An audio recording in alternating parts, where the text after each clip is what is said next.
Hey, what is going on, everybody? This is Jaybird Watching. I am Chris, and I'll be hosting tonight. Along with me, we have our partners and friends in crime. We got Craig Borden, we got Adam Corsair, Brendan Panikar, not with us tonight, making plans for the wedding. You go do stop. and get all that done. No, he's in Ryu rehab. He is in, he's in Ryu rehab. He's working some things out. Man. Got some kinks. Yeah. Gotta get ready. Before we get going, gotta say we are part of Stadium Scene. They do plenty of great things over there to help us out, and also with Jay's Journal. Go and check them out for all your reading pleasures, and you can find us on there as well. Craig, you have a contest with some Twitter followers. We'll be announcing that towards the end of the show, so please stay tuned. And make sure you have a keep Victor on listening. What is that? Is that a Lego? It's kind Lego of like hat? a Lego brick. Yeah, Lego brick Blue Jay hat, man. So stay tuned and listening later on in the show. It's mostly complete. Just before picks to click, I think we'll figure out that winner. So stay tuned for that. Listening for what's going on, boys. How are you feeling so far through this week? Are we on a high? Are we on a low? Do we care? Do we not care? What's going on? What's going through your minds right now? Game on, man. Yeah. After last night, how are you not pumped? It was just freaking insane. You know, the fact that we were ahead, but it wasn't ever comfortable, right? We were up by 1. Okay, great. You know, we were almost expecting against the Red Sox to have some kind of a random implode or whatever might happen, right? But then the inevitable, I guess, it happened, and Jimmy Garcia got beat up, is the nice way of putting it, right? And the Blue Jays turn around and come back in the 9th inning and walk it off. Perfect. So I think that summarizes our season up to this point, because it's just been a freaking slog to go through everything right now. We've had one quasi blowout game, and that was against the Red Sox, and it was really only a 5-1 run lead. So I am so dying for one of those games where we put up a crooked number. It's not even funny, but that's really the only thing to me that is missing for this Blue Jays season so far. Adam, what do you think? I still haven't lost a series, and that includes this one, the one that we're in right now. Good things are happening. Can win the series. We can win the series.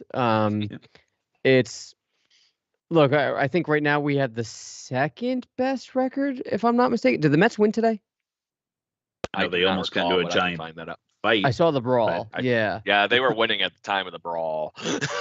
Because I know they have, as of this morning when I checked, they had the best record in baseball. We're definitely up there. This team is firing. It was really, really, really comforting to see Barrios pitch well against Boston. The Mets and Giants are ahead of us right now and tied with the Dodgers. Okay. Yeah. All right. So the Mets lost today. And so did the Dodgers, actually. I watched that game. So okay. They're stuck at 12-6.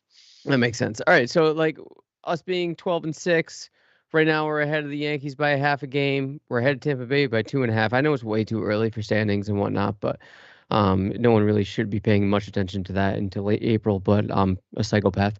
I just think seeing this team hit, that's what you want to see. You don't want to see too many slumps, and it seems like players like Chapman, players like even Tapia, they're producing, right? They're producing at a level that I don't necessarily, well, with the exception of Chapman, Tapia in particular, I don't know that we were expecting even this level of production. It's not even outstanding. It's not even that great. It's good. It's enough. Yeah, it's what you need from him as a utility player, and I'm encouraged. I'm encouraged by what I'm seeing, and I think having this level of play heading into the month of May is very good. My biggest fear was that they were going to be just a little bit below or at 500 to end the month of April. That's an impossibility right now. So they're going to finish very well into April. So that whole old homage of you can't win a playoff spot in April, but you can lose one does not apply to the Blue Jays in 2022. Yep. Well done. And just for the record, Brendan says he's not in rehab. Yeah, he would say that. He would say that. It's complete denial at this point. Have you seen Ryu lately? Have you seen Brendan lately? No, Nope. They're in the same place. Coincidence. Well, let's get right into it from last week. Friday night in Houston, Matt Chapman had a pretty good stretch late into last week. He's cooled off as of late. Driving in the game-winning double with Guerrero absolutely flying around the bases. Boys, how about Guerrero's speed this year so far? It's been pretty damn impressive. That boy can run those bases. Espinal and Zimmer went back-to-back with home runs, making Verlander look human as well. And you know what? 4 innings from Stripling. You might have wanted one more inning out of him, but beggars can't be choosers, right? He's coming in kind of in a tough spot. We'll go into Saturday. Manoah with another big outing for the Blue Jays, as he's done in his last 3 starts. The bullpen also looks solid with Phelps, Baraki, Garcia, and Simber coming in to shut things down. Espinal with another home run. That kid is hot. Springer also with a home run in his first at bat, being back at Minute Maid Park. And then Sunday, we're not really going to talk too much about Sunday because it didn't happen with the walk-off home run from Pena after Romano. So the Blue Jays could not complete the sweep. Bullpen looked really shaky, but as of notes, Collins with another home run there, and Gurriel hits his first home run of the year, which I think was pretty overdue for him because he's looked pretty. I don't want to say he's been good, but he's looked fairly consistent as this month has gone on. Adam, what do you think about Gurriel so far this year? As we know, he's typically a very up and down player, but if we could see some real nice consistency out of this guy, that makes this lineup even more dangerous. What do you think about Gurriel in this early season? Typically, isn't he a slow starter? Like, he doesn't really get that hot until about May, end of May into June. So I don't really have too many concerns. And the way this offense is clicking, specifically with Bo starting to hit more consistently now,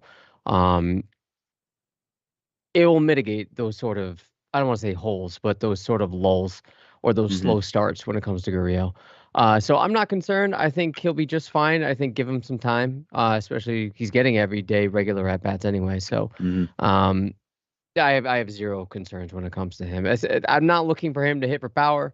I'm just looking for him to make contact and just produce. That's all I care about. Yeah. You guys know I've been gushing over Gurriel and don't trade that man. I still felt like that. Even come August last year, you were starting to see him trend up and have a good, strong end of his season last year. I really think that the Lourdes Gurriel Jr. that we saw in the second half last year is actually the real Lourdes Gurriel Jr. There was something brewing there, and it was something really, really good coming. I really didn't think it was going to come on like that at the end of the season. He basically carried a good chunk of this offense, especially in the September timeframe where he was just in fuego, would be the nice way of saying it. I'm very encouraged for the fact that he's off to what I'd say the regular part of his game. I think he's hitting on all cylinders with that part where he is actually just making solid contact, driving in runs. The home runs will come, but I never saw him as a guy that was going to hit 30, 40 home runs a year. I figured he was going to bat where in the 5-6 hole in this lineup, especially with all the other talent that we have. Maybe match 20 home runs, but drive close to 100 runs in and score close to 100 runs. You know, to me, he's a contact, hard line drive hitter. And he's just one of those guys that Roberto Alomar did it for years. You know, he hits hard line drives. Enough of them are going to carry over the wall in the season. It's just how it is. And it doesn't shock me it took him this long to get that first home run. But when he did get that, he laced it, to your point, Chris. We'll go on to, I guess the other glaring point from the weekend is Jordan Romano giving up the home run. Do you think, Craig, was that more attributed to going down 2-0 and having to get one across the plate to Pena? Is it just got beat by a good hitter? Do you think it's some of the workload so far from the first part of the year? To me, blind damn luck. And this is what baseball is.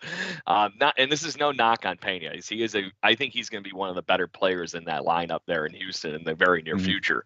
But to the point that he was also the guy that gave the Blue Jays the lead in the inning before that when he kicked the ball. This is baseball in a nutshell. The guy that makes the error ends up being the savior at the end of the day. It happens all the time. It was just one of those things. It wasn't a horrible pitch. Romano blew it through him, and he happened to just get a good chunk of it, and it went over the wall. So it could be a little workload later or related with Romano, period. But to that point, I'm not scared by it one bit. He had a rough series against a really good team, is the way I saw it. But we saw him come out the other night and look like the Romano we've seen that ran through a 30-game consecutive save streak. Mm-hmm. Adam, I'm going to go over to you, but I'm going to expand on this a little bit. Are you concerned at all? The bullpen has thrown quite a few innings already this year. We did get some very steady performances out of Gausman and Barrios even lately to help mitigate some of the innings that they've needed to pitch. Do you think, or are you concerned at all about this bullpen burning out at any point? No, at least not this early. I don't know. I think this bullpen right now, with maybe the exception of Ryan Baracchi, well, even though I think he's on the 10-day IL he just went on 10-day. Had a blister on his pitching hand. Yeah, I think his days are numbered as a Blue Jay anyway. But it's light years better than last season's bullpen, and that's not even that difficult to do. Dart, insert guy. Yeah, I mean it's really all hands on deck right now, and. Am I concerned that this is going to be a detriment or work to the detriment in terms of innings pitches? No, I think when you have it really all depends on if Ryu gets right? If Ryu gets right, and again, if he can just come back and be just a little better, I'm not looking for that Cy Young candidate Ryu kind of. I think he needs to be a lot better than what he was. Yes. Exactly. I mean, that would be great, but that's not happening. Like, sorry, Brendan, if you're listening, it's just not coming back. But he doesn't have to be that, right? And the expectation ought not to be for him to be that. But if he can give you 5-6 innings of solid production, then you have guys like, if you need long innings out of the bullpen from Stripling, he'll give it to you. If Nate Pearson can come back and throw well and give you some longevity out of the bullpen, if he's not the closer by this time, that's going to help the bullpen out a lot. Was it come May 2nd? They have to cut 2 bullpen guys. Mm-hmm. So, well, is it 2 bullpen guys? Yeah, it has well, to. It's gotta be right now with our current construction. I think Adam's correct. Yeah, because you have 15 bullpen guys right now. Yeah, we have to be under so many pitchers on the roster. Period. 15. It's 15 pitchers. Yeah, so that might work to their detriment. So it really just depends on if everything breaks right. A lot is riding on both Ryu and Pearson coming out and just being better. They don't have to be great. They just have to be better. And to his credit, Romano, after getting up that bomb, shaved his mustache, bro. That's baseball superstition. I don't know if anyone noticed that, but shaved off that mustache. Oh yeah, Danny Jansen, huh? Shaved off that mustache. And look, I'd rather see him come back and bounce back from that and not get in his own head and still perform well. You can say whatever you want about the consecutive save streak. You can say what was it, 31 he had? It's fantastic. And I'm sure whether or not he was even aware of it, I wouldn't be surprised if he wasn't. And that's not a knock on him. It's just I don't know how you missed that. Yeah, sometimes people just don't want to pay attention to it. You got to give him credit that he picked himself back up, and he pitched well out of the bullpen against Boston. So it's not in his head. It's not in between the ears. So I'm rambling here. When it comes to the bullpen, no, I don't really have concerns about their innings logs right now. So you brought up something interesting there, Adam, though. Did you guys know that this current bullpen has Taylor Saucedo, as of today, has Andrew Vasquez? Yes. And we also have Bowden Francis in this rotation, right? Or in this bullpen right now. Those 3 guys are, in my opinion, as soon as that roster thing happens, you guys can argue other points with me or whatnot, but it's not like the main core of this bullpen's going anywhere between Phelps, Richards. Merriweather would be the guy on the tipping point, but when those other guys, I think you're going to run with him, but maybe not. I don't think you cut the sauce. I right now without Baraki, I feel like that's not a bad deal. But they also just brought Vasquez up, and they'll demo him in that time frame too. Yeah. So by the time Baraki is healthy, they're not going to be able to. Like, they'll have to make a decision with him, right? With how he looked last night, I say find him a spot. That new arm angle that he's sporting looked like it was carrying pretty damn good yesterday, other than a couple walks, but he found his way out of it. They look very Brett Cecil-ish. Walk a couple of guys and get 3 outs. All right, so we'll carry on into the next series. Back to the Dome on Monday with the Red Sox. Rios looked like he got stronger and stronger as the game went on. Had a little bit of trouble in the beginning of the game for sure. I think it was in the second inning. He got had the bases loaded and got himself out of it. George Springer makes an absolute highlight reel catch in left center field. Story of the game, though, goes to Bo Bichette hitting the grand slam in the 8th. For me, the big play in that inning, though, besides the Bichette grand slam, was Zimmer getting that bunt down and running like hell to beat it out. That was a huge part of that inning that I'm going to say probably gets overlooked after the home run, which, you know what, big grand slam to finish things, not finish things off, but kind of the nail in the coffin. Why wouldn't it? Tuesday, though, Blue Jays cough up the early lead, stick with it with the help of Espinal once again with a double, and then Springer with a 2-run tying home run in the 9th to send it to extras, where Tapia hits a game-winning sac fly to left field. We're already only halfway through this series with Boston, so we'll just kind of get some general thoughts here. Anything that's standing out for either of you right now? Anything that concerns you through this Boston series?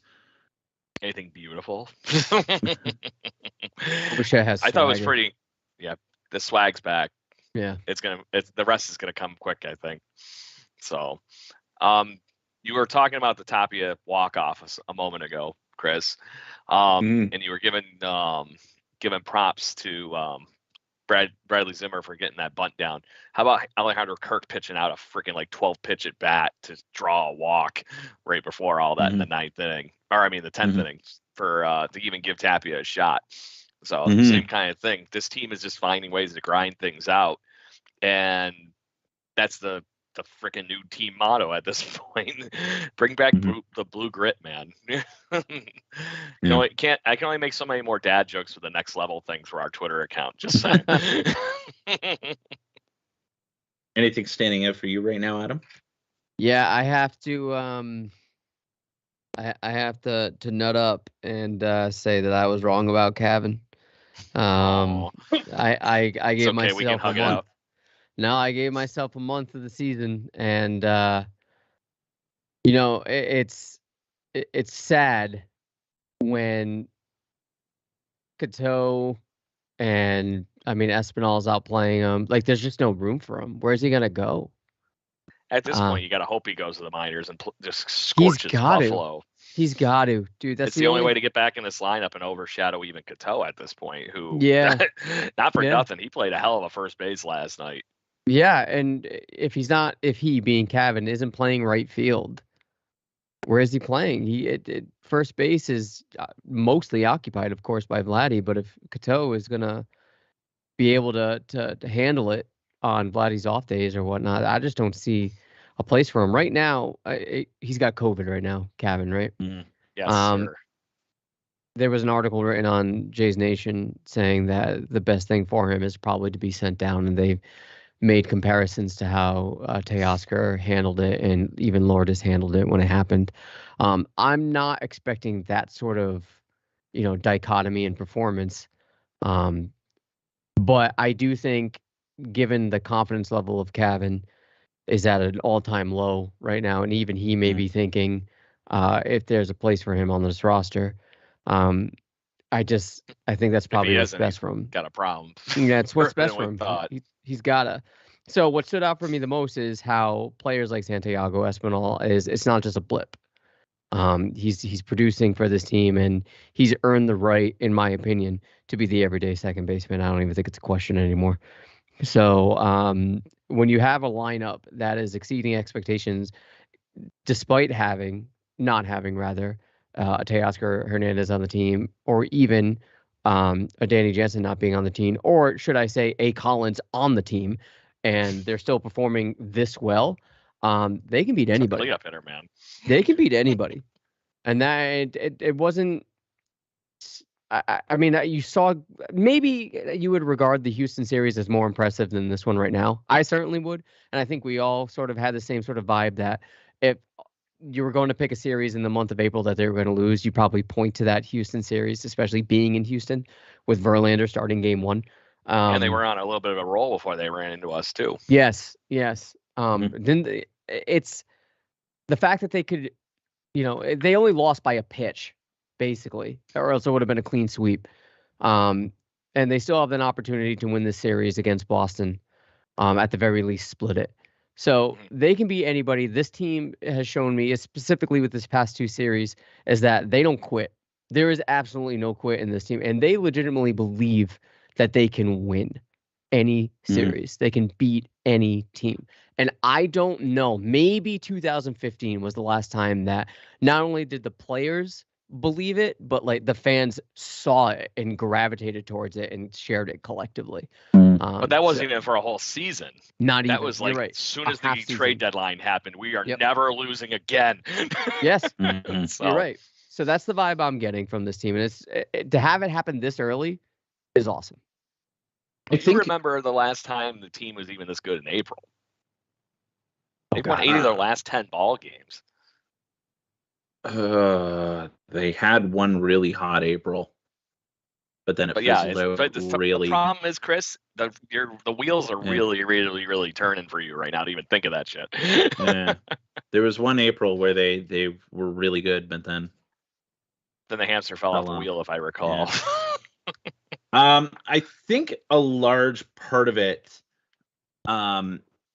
in kind of a running theme and in the background of what we've been talking about so far, are the role players on this team. The Tapia, even Espinal, Collins so far, some of those mid guys in the bullpen like Phelps or Merriweather right now. For you guys, who has been the best or the biggest role players so far for you, Adam? It's got to be Espinal, but I wouldn't even I don't regard him as a role player. I don't know if I would call him a role player anymore. At the beginning of the season, I would have called him a role player for sure. Right. But I don't know if you can now. So look, we'll exclude Espinal. Who of the other handful of guys that you would call role players has been the most impactful so far? Let me split that. I think the most impressive to me in terms of exceeding expectations has been Collins. I don't think we were expecting anything from Collins. No. I believe your exact tweet was, "Who the fuck is this guy?" Probably. I'm just kidding. Probably. I probably just disregarded it because I think, given the fact that we traded Reese McGuire for him, but clearly it was just for a lefty bat, and the stats show that he struck out a ton. So in terms of exceeding expectations, Zach Collins has been exactly what this team has needed, exactly when we needed it. So there's that. Who has been the most impactful? I think when we talk about the positions of this team that has been lost, that being specifically right field with Teo, I think you could put Zimmer on the list. I mean, and Tapia. It's hard to differentiate who's been together. Yeah, really. Yes. I probably lean a little towards Tapia, but right now, especially this past, I mean, it's only a small sample size, these past 2 games with Zimmer, I've been impressed. So if it's really an in between the ears things with him, because you just hear nothing about him but potential and how he has never reached that potential. If the Blue Jays are able to tap into that, not only is this lineup great, but the bench could be great too. And I don't know a team that has a great starting 9 and a great bench at the same time. I have to go back to 93 when we had frickin' Ed Sprague, or 92. Ed Sprague was on that bench. Frickin' Derek Bell. All these guys that went on for good major league careers. Not astounding, but they ended up being good starters for other teams after they left the Blue Jays, and they got their start on that bench. But no, that's the calling card of a great team. Not just the guys that are your main guys, but the team that usually wins the World Series is because of the role players. And to your point, Chris, guys that really stood out to me, I'm going to go defensive side here and shout out the two guys in our bullpen that have done really well. David Phelps has been a veteran anchor in our bullpen, and kind of what we were assuming he was going to be again after we saw that wonderful glimpse last year before he unfortunately got hurt. He's picked right back up and hasn't missed a beat. And that wasn't a subtle injury, too. Correct me if I'm wrong. It was ripped the muscle off of his bicep or something. It was something horrific. It was something pretty gross, if I remember correctly. So shout out to David Phelps for picking right back up and just coming back at, I'm not saying he's ancient or old or anything, but the fact that he's definitely one of the oldest guys on this team, if not the oldest guy on this team. But to be able to just keep coming back from an injury like that and doing what he's doing at a high level, perfect. And then the other guy that is completely snuck up and surprised the living hell out of me that he's actually been salvageable and good. Trent Thornton has found out a good way to eat up some of these innings in these games to give us a chance for like a comeback like last night. I know he wasn't, so the fact that he's found something to be that 2-inning guy kind of in our bullpen, we needed somebody like that. And if Ross Stripling's going to be in the rotation because of all these other things we were talking about, somebody needed to step up and fill Strip's role. And Trent Thornton seems to be, I can't say solidifying that job because it's still, we know what has happened with Trent Thornton over the last couple of years, but to see him actually taking a stride and actually trying to make a home out of that spot has been very impressive to me. So I think as well, we need to talk a little bit about the elephant in the room, and you guys touched on him coming out of it a little bit earlier, but that's Bo Bichette's bat. Defense has been incredible so far this year, but for a team that, I'm going to flat out say it, they've been struggling to score runs almost the entire month of April or get any kind of offense going. Having your number 2 hitter hitting 2 home runs, it really doesn't matter, but a 208 batting average, a 238 OBP, and a 312 slugging, 549 OPS when his career average is 828. It concerns me. Does it concern either of you, Craig? So I actually was a guest over the weekend, or actually it wasn't the weekend. Just felt like it. I was on the UK Blue Jays fans, Red, White, and Blue Jays podcast on Monday, and we had talked about this topic just a bit, and the fact that is he going to come around? What's going on? And right now, this is chalked up to I don't care because we're winning. He's going to get right. We know what kind of player he is, and we know the mentality he has. He's turned around and worked probably even his ass off even harder than he was before. I think this is one of those things by the end of the year, we're looking at the stat sheet, and Bo Bichette looks like Bo Bichette. And right now, it just needs to be don't worry about it. Just let it run. We talked about it last week that maybe the number 2 hole isn't the place that he becomes the normal Bo Bichette, or to that Joe point, takes it to the next level. But debatable. I just think right now that first off, that grand slam that he hit the other night as his first one of his career, that will be the giant light of the fire. I think that is Bo Bichette's offense, and I think it's going to be fine. I'm not even scared one bit about it, and I'm honestly shocked that it's so far under the microscope that it has been. Adam, do you see a heater coming on in the near future for Bo? I mean, we kind of touched on this last week when we talked about his position in the batting order. I'm just not sure that he is the best fit for number 2 in the lineup. I do have concerns with someone that swings that aggressively and is barely making contact, and someone that acts like he's trying to hit for power, or at least that's his approach, and it's just not happening. I don't know. I think what did we say, Craig, last week, that maybe bump him down to 5 or 6? I think we were actually talking about putting him in the 4 spot and moving everybody up. I think even a little bit, weren't we? No, I definitely can't recall. On the 4 train. I can't. Too many people that could bat solid in this 2 spot on this lineup that could get on base in front of even Bo Bichette. Yeah, I'd rather have. I think we talked about it. I'd rather have Gurriel at the 2 spot. Have Chapman maybe at the 5, and then put Bo at the 6. I just think it takes the pressure off him. I think it would change up his approach a little bit. Am I concerned with the productivity? Not necessarily. I think I lean a little bit more towards what Craig is saying when it comes to him just needing a matter of time to get right. It's not what you ideally want to see from some guy that's been, brought up in this organization as someone that's the future and, the pedigree of being a Bichette. But concerned, no. Am I keeping my eye on it? Yeah, absolutely. And if this bleeds into May, like if come mid-May, this is still the case, yeah, I'm concerned. And I'd be surprised if Charlie hasn't moved him out of the 2-hole. Yeah. Can I make another random point here? Yeah. And not just so much specific to Bo Bichette, but specific to baseball in general. Out of the teams in Major League Baseball, 30 teams, right? Only 11 of those teams are actually above what they call the good level of offense in baseball, which is the 100 mark on the WRC plus rating. They were talking about this on the Baseball Network the other day, and I was like, you got to be kidding me. That can't be right. Dove into it, looked around. The Blue Jays, in this current terribleness that is no offense in Major League Baseball, they are actually the second best offense according to WRC plus, only being exceeded by Houston Astros. And they have a 112 rating, which is, like I said, 12 points above the good, crazy level of offense. This is a number that's down in Major League Baseball, period. Because last year, if you look at the stuff, this could be just April, but that number's more even out, like down to the 15, 20 level team. There's still people that have good offense. Right now, it's saying that, clear obvious, it's Colorado and Pittsburgh can't score runs on the bottom of this list. And then you have the Blue Jays and the Astros at the top.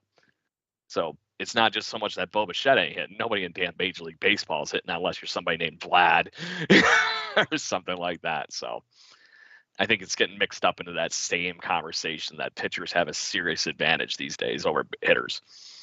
Mm-hmm.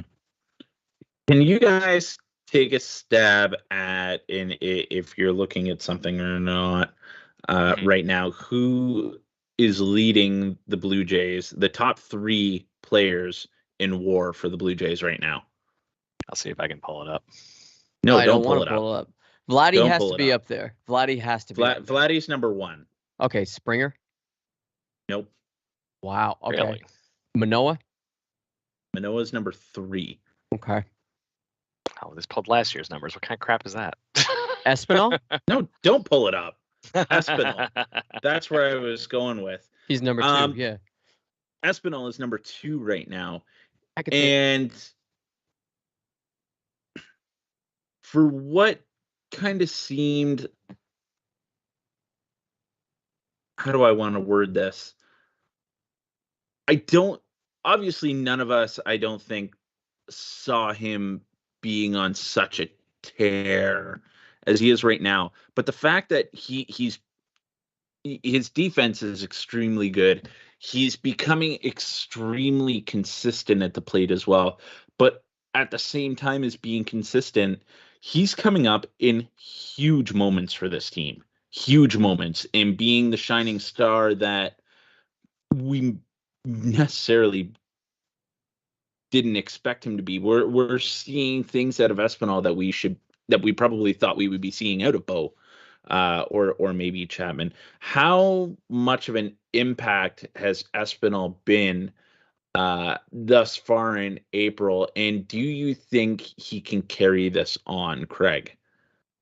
Haven't you heard the Boston Red Sox media yet? They're calling him Roberto Alomar reincarnated, for Christ's sake. That's a little too crazy in my opinion. That's high praise. It's high praise, but that's coming from the Boston media. And I think the thing that's even more ironic, they're the ones that fucking gave him to us. True. He was traded for Steven Pierce just for us to get him off his payroll. We got Santiago Espinal, and watching him turn into what he has turned into has been a surprise for most Blue Jays fans. And even to this guy that got the pleasure of watching him play in Buffalo and New Hampshire and some places like that. I knew he was going to find some offense, but I didn't think it was going to be anything like this. the defense was always going to be his best part of his game. And I thought he was going to look more like a John McDonald. Yes. Now he's starting to look like he might be more in the ballpark of maybe Aaron Hill without power, So with the defense. Adam, is this sustainable? Yeah, I think so. I think I think obviously I don't think he's going to be hitting like this every single month of the season, but I think come the end of the season, this will be about where he's at, if not a little bit better. He's always been an outstanding. Oh no! Wait a minute. Sorry, you just saw the same thing I just saw. Apparently. Oh no! Vladdy's down. Sorry, Jesus. He's walking it off, and Montoya's trying to give him the bat, or he wants the bat. Montoya won't give it to him. Okay. Give him the damn bat. Anyway. Got to give it to him. I think Montoya's actually looks like he's either making him walk it off further, or he's gonna just make him walk to the damn dugout. They stopped on the third base side of the Blue Jay plate anyway. Okay, it was just off his foot. It's a foul ball off his foot. He'll be fine. It's Vladdy. He'll be fine. Unless he's Matt freaking Williams and he has a foot made of glass. Nope, he's got the bat. We're okay. Yep. Sorry. He's always been a great defender. I remember last year. I was very apprehensive about saying at the time that he was the best option for third base that the Blue Jays had, because he was such an unknown and just a bench guy. The answer because it was Espinal and not Biggio, or because I always knew Cavan was not a good third baseman. Cavan, you were even being the biggest Biggio fan that he is. He was saying that's a bad idea last year. It's a bad idea. Saying. Yeah, he was playing out of position. I knew that. Good. But now that Chapman was traded on the team, you had to wonder, you had to have wondered how was he going to fit. And he came into spring training so fucking determined, and let's just say it, yoked, right? Santiago Espinal does not skip leg day, and it has been shown. You watching your TV? Apparently, Vlad doesn't skip foot day either. Just saying, he beat the living crap out of that pitch, and I can't believe, into the ground, and somehow still makes the leg out after fouling a ball off his left foot. And we have a tie game. And we have a tie game. RBI on a bad foot. I think he's the best option at second base. I think just given where he's at when it comes to the WAR for this team, he's a valuable asset. I don't think that is necessarily sustainable. You would hope a guy like Springer, or maybe when Teo gets back, that they'll be a little bit more valuable for this team than Santiago Espinal. That is not trying to disparage his talents. It's just you want those players to be a little bit more valuable. He's not supposed to be a third WAR guy on this team. Second. I thought you said Manoah was second. Oh no, my God, Manoah's third. It should. Teoscar's only played 6 games this year, and he already has a half game of WAR. Just saying. So to that point, he actually ran the bases and stuff today. So hopefully that means he's getting this much closer. There you go. Yeah. So sustainable in terms of this level of production. You'll see a little bit of dips, but do I think this is his floor? Yeah. And if this is his floor, that's pretty fucking good. Mm-hmm. It's still an elite Major League Baseball player, especially for the position of second base. Yes. So. Mm-hmm. All the talents at shortstop throughout the major leagues, we can have some more of it over second base. It's starting to make me feel better about not throwing a brick of money at Marcus Semien. I can tell you that. Marcus Semien's been horrible this year. He's been terrible. He's been terrible. Like 190, something like that. If that. And you can't say it's because of new surroundings, because he had nothing but all new surroundings in 3 different ballparks last year. We'll carry it on really quickly to touch on this, because I think this is a little bit overshadowed, but a very big part of what's been going on this April. And the team has been preaching that they've wanted to be better on defense. And holy shit, have they been better on defense this year between Matt Chapman. Matt Chapman, good Lord, that guy's arm is incredible. Yes. From like just weird angles and super long throws. Like, I don't gasp, I don't hold my breath anytime that the ball gets hit near that guy, because he's going to make that throw. Bo's had some ups and downs a little bit, but largely he's been working with Tulo and has conversations with him throughout the year so far. And he's looking damn near like a reincarnation of Tulo on both sides of the ball so far, to be honest. But Espinal's been really good. Zimmer's been really good out in the outfield. Tapia's been pretty good. And Springer's been really good in the outfield. How big has this defense been, and what's the biggest standout on improvement for you guys from last year, Adam? Well, I mean, I think you nailed it. I think it's got to be third base, right? Having a third baseman, legitimate, actual, everyday, third baseman. As you mentioned, Bo has improved. I was always concerned about the arm strength, and it seems to be that, with the exception of a couple of throws, I forget which one in particular came to mind, that he came up lame and it cost Vlad. It was a wild throw, and Vladdy, I don't remember, but it was the one when he got stepped on, wasn't it? I think it was that in New York, and then went off and hit 3 home runs. Yeah, maybe it was. It made him not think about the pitchers. He's worried about his foot, or his hand and everything.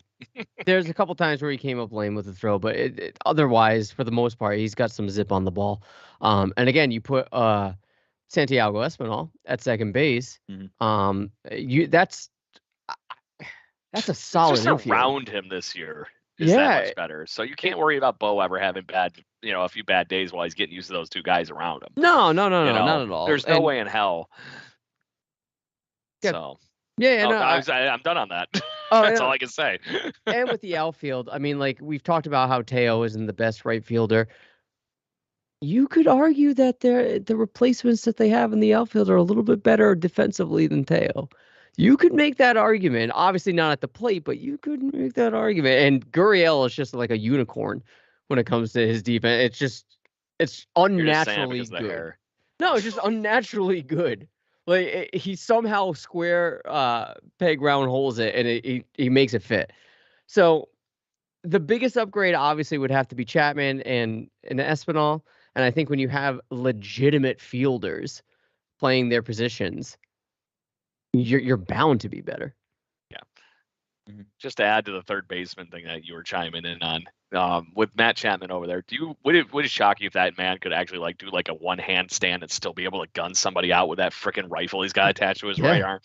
It's insane. And the fact that he's making he's making Nolan Arenado look like a not as good third baseman, and that guy has been consistently one of the best third basemen for a decade. Just saying. So, my God, it's so cool to see somebody that depth level of defense at third base on AstroTurf for most of the games too, and that's the impressive part. I think that gets lost in the shuffle here too. So. That whole infield now is solid anchored. And Adam, to your point about Teo being a bad right fielder, or maybe, just not the best of defensive right fielders, this is a team that was winning how many games with Jose Bautista in right field? Oh, for sure. For sure. No, I get it. You can hide people out there. No. Yeah, and to that point, at least Teo's got the arm to cover up for it. And he's fast. He gets 2 balls. So it might not be the best route. It might not be the best looking. But he's going to get there quick enough to be able to maybe gun somebody out or keep him at first base when he has to. For sure.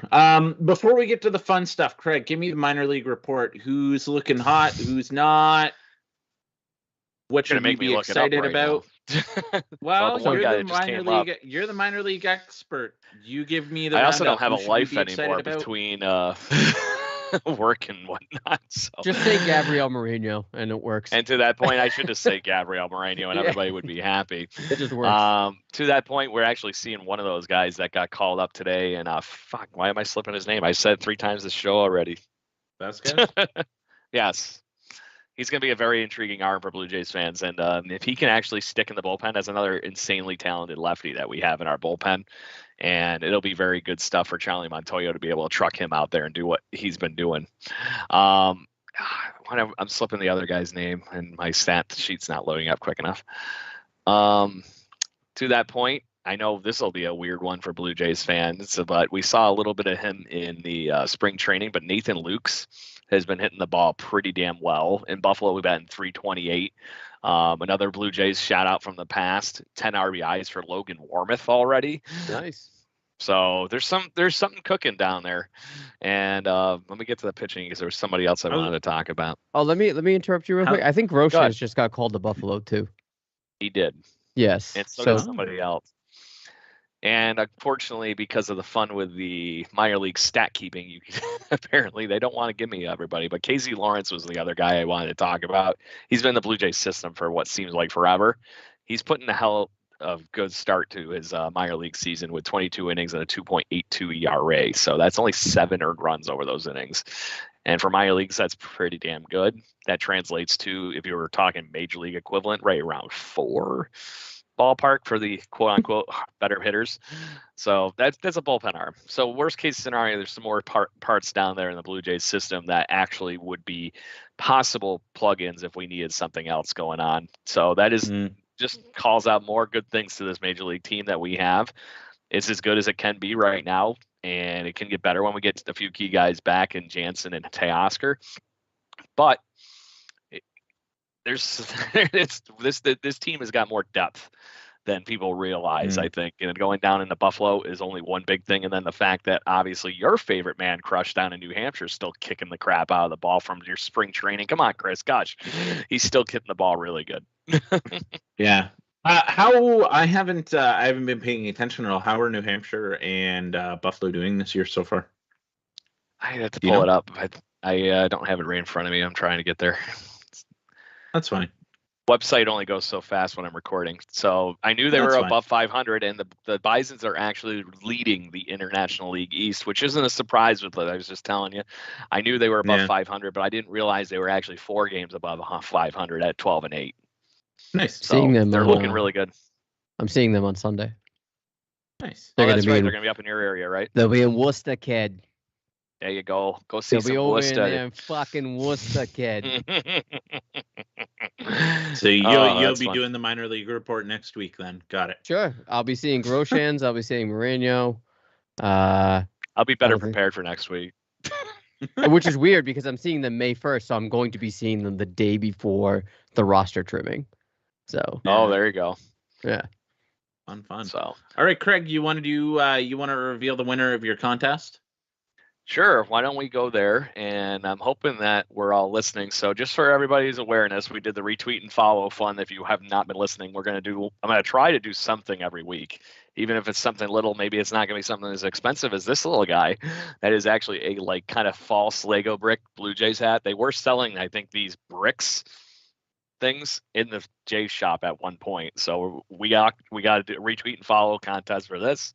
And basically, I just put a random little number on everybody's names that were nice enough to retweet it and let it pick a number. And it came out with Ben Wyman, who is in Nottingham, England. So I guess I got to hurry up and find a way to ship this thing to England. So to our friends in the UK that have been great followers of us, and thank you very much for the Steve Hunter and whatnot at the Red, White, and Blue Jays UK podcast. I'm very grateful I was able to come on your podcast yesterday, and apparently I get to send you all a gift from, over here in the States anyway, where I'm hiding. So. Ben, yeah. I talked to him about a band that I'm into. Hell yeah, Ben. Yeah, all right. He's been a long-time follower of the show and somebody that loves to chit-chat with us. So, Ben, shout out to you for getting the random number generated to win your prize this week. I'll direct message you after the show here to make sure that you can claim your prize. And if you, for some reason, don't hurry up and claim it, I'm going to have to find somebody else, man. I'm just kidding. It, I'm just playing. Ben's good people. So, we'll talk to you after the show.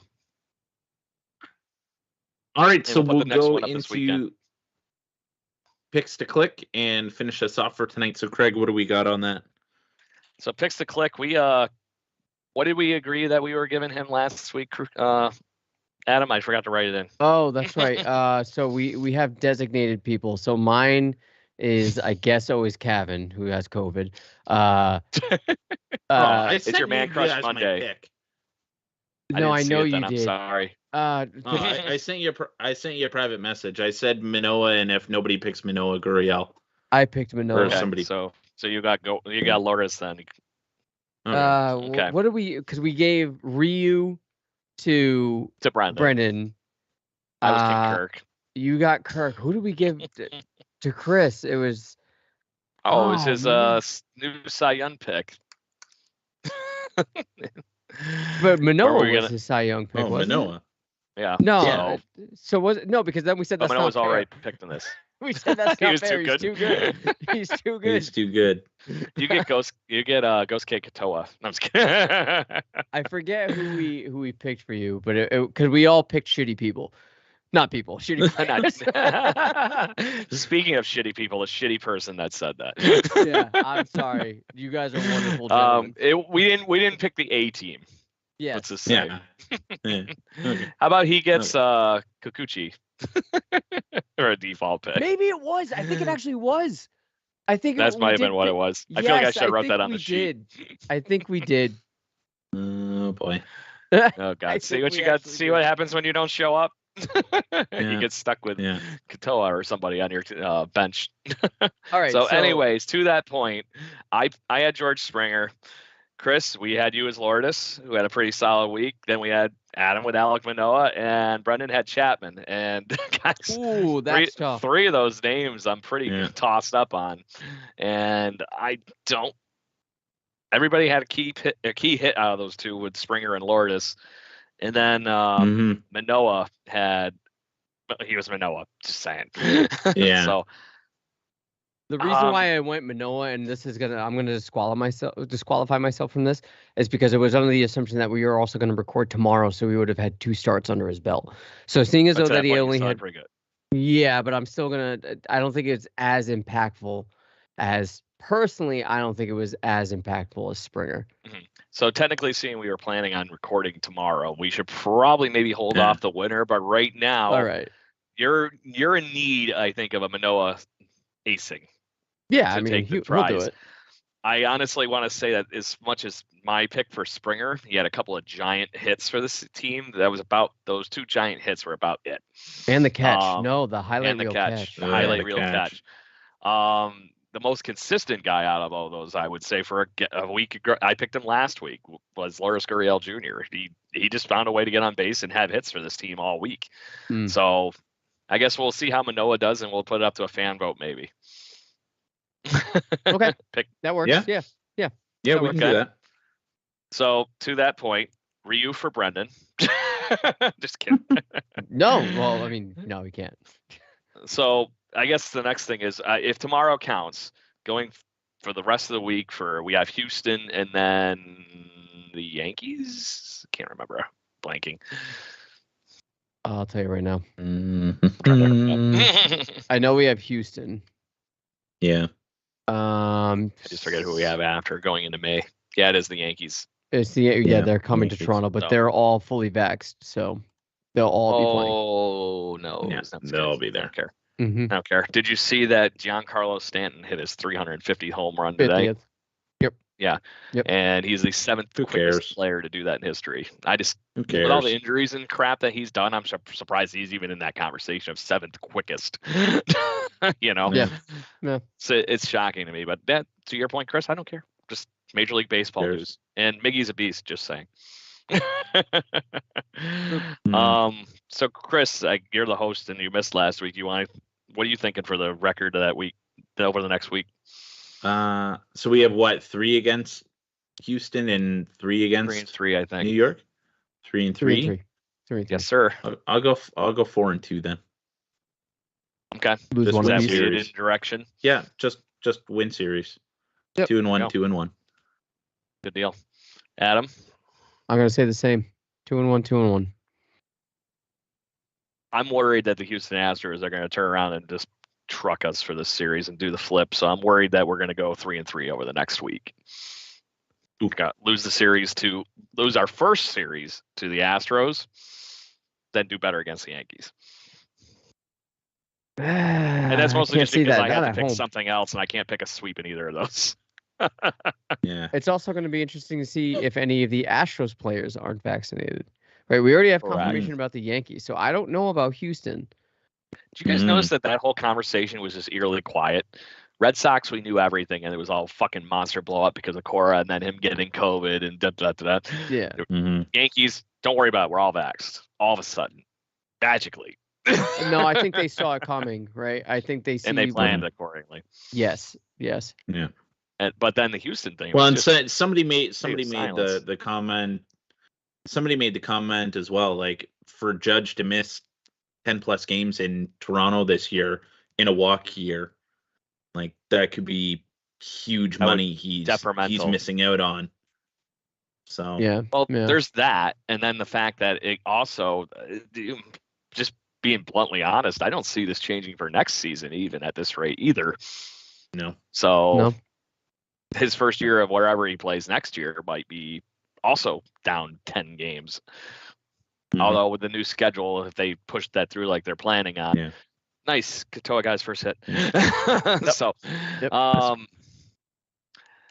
So to that point, it could be the same thing next year for him. So he better just, somebody had to hurry up and just, anybody on the team just needed to hurry up and do it. The Yankees are in that ballpark where they're not comfortable by any means doing what they're doing. It looks like on a baseball field right now, and they're just hoping for that big hit or that big pitching inning or whatever so far this year.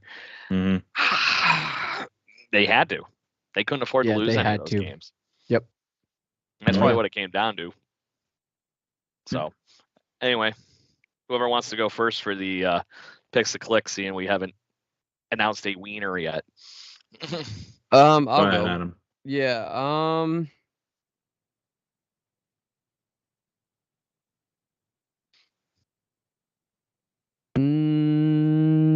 go Chapman. Gonna go Chapman. Chappy. Mm-hmm. Sorry about the pregnant pause. I had to think. think. Yeah. So, Christine, I'm the one running this deal on the picks the click. Then I'm gonna let you go. And you didn't get the pick last week. I'm very torn between 3 people. Springer. There you go. You just want to make sure I didn't. We had the no pick in a row week, and I had him last week. Yeah.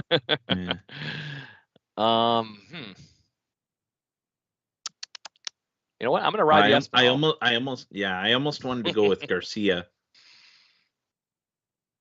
But I'm gonna ride Espinal for this whole thing because he's been on a hot streak, and we're gonna see what happens on that. And we'll get Brendan's pick here for that and go from later. We're basically right at the hour mark, Chris. So unless just to give you a heads. Yeah, I think that just about wraps everything up unless you guys have anything else. Nah. Another congratulations to Ben on winning the Lego box.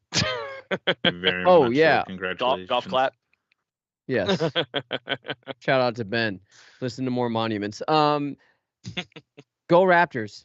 Playoff game tomorrow on Thursday. They could be the first team in NBA history to win a playoff season being down 3-0. So go Raptors. Yes. That was a fun game. I actually watched that game the other night. Oh my God, dude. And I'm not even a basketball fan, and I watched it. It was on the edge of my seat. So fun. None of this Premier League whatever that Brendan watches. No, I'm kidding. Everyone has their thing. But go Raptors. He's yelling at his computer right now in rehab. Yeah, he's in No, they don't allow messaging and reading. They don't allow technology there. Yeah. It's a 100% cleanse. He's on a very, very strict pitch count. Yes. Yeah, it's a quiet loving police. Yes. Lots of soft materials. Yes. Wouldn't want anybody to get hurt. No. All right, if that wraps it up for tonight, I don't think we have to go any further. We will leave it there for tonight. Make sure you guys check out Jay's Journal. Make sure you guys check out Stadium Scene. Thank you very much for helping us along in this fantastic ride. We will end this as we always do. 2 claps and a Ric Flair. Ready? 1, 2, 3. Woo! Let's go.